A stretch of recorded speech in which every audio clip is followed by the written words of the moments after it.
4, diba? Mga 3 siguro. Ano oras na ba?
Pasuyo nga ng ilaw, te.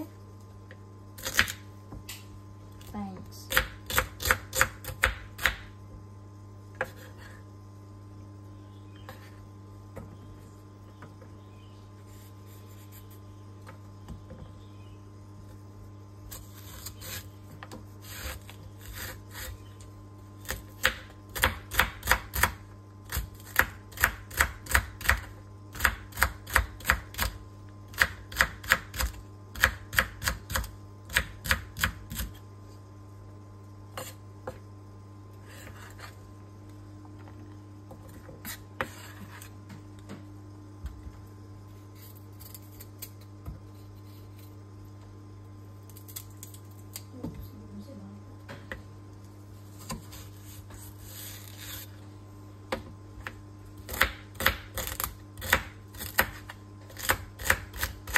Tulog din ang mga ano.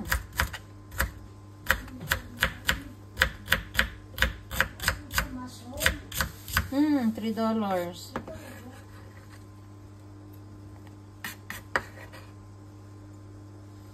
Naka-segway pa tayo.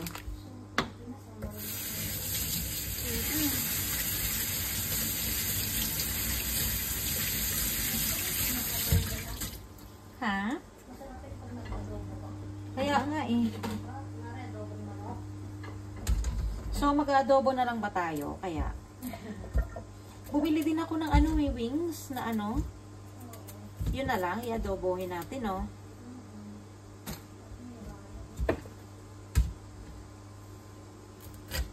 Huwag na muna pastil.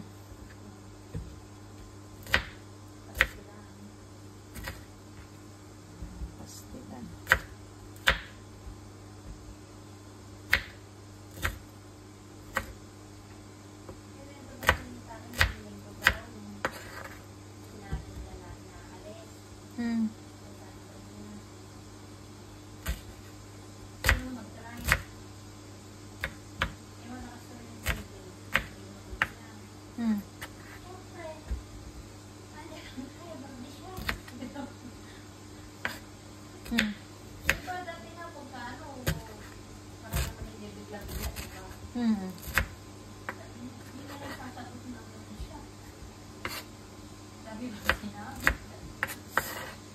As always man yan.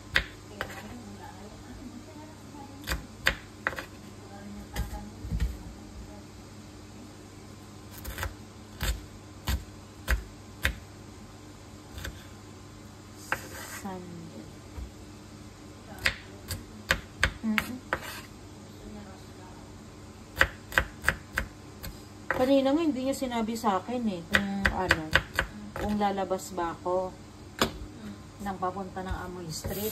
Pero syempre, ano ko na yung schedule niya na parang ganyan, pag dyan siya, magpapalabas talaga yun ng alas 12. Kaya talagang ano talaga ako, abang-abang na. So maya tumawag na, wala pa mag-alas 12. Go to amoy. Pinabahan pa ako, baka mamaya ba na ano ko na naman yung sinabi niya, na miss ko na naman, na over. Hindi. Tapos pag dyan siya magpapababa sa parking banda na mall. Ewan ko kung anong ginagawa niya, na exercise or what. Tapos alas 12 yung labas niya dyan sa amoy, kaya dyan lang ako sa ano, lumabas man ako, dyan lang sa may taas. CR, tapos pinakamalapit yung ano, Kaibo.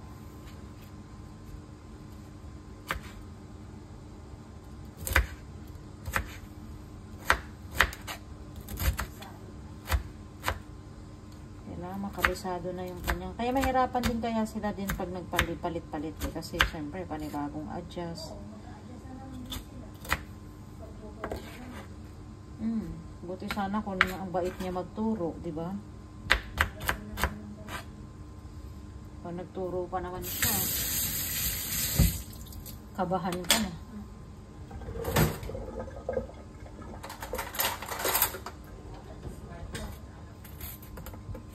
Should be smart enough. Kung na naman. Ayun. Okay.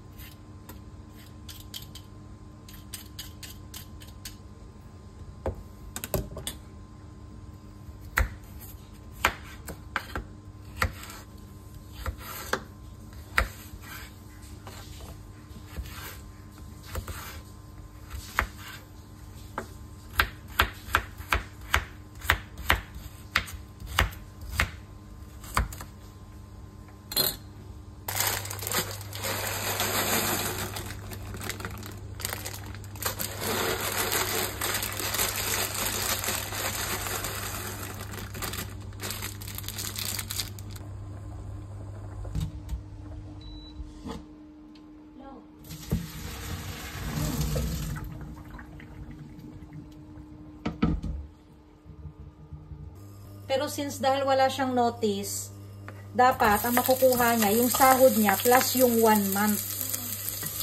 Isang buo talaga dapat yan.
Ti Janet!